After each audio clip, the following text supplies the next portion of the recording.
মহালয়া অবধি চলবে পিতৃপক্ষ, তারপরে শুরু হবে মাতৃপক্ষ।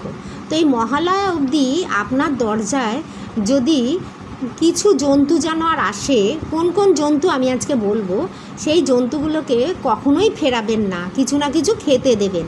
সব জন্তুকেই খেতে দেওয়া উচিত, তবুও এই 3টে জন্তুকে স্পেশালভাবে এই মহালয়া অবধি পিতৃপক্ষ এই পূর্বপুরুষরা এই জন্তু রূপ ধরে কিন্তু আসে। এই মহালয়ার মধ্যে মহালয়া অবধি জন্তু রূপ ধরে তারা আসে। তাহলে কী কী জন্তু বলি? প্রথম হচ্ছে গরু। গরু যদি আসে আপনি কখনোই তাকে ফেরাবেন না, কিছু না কিছু খেতে দিন।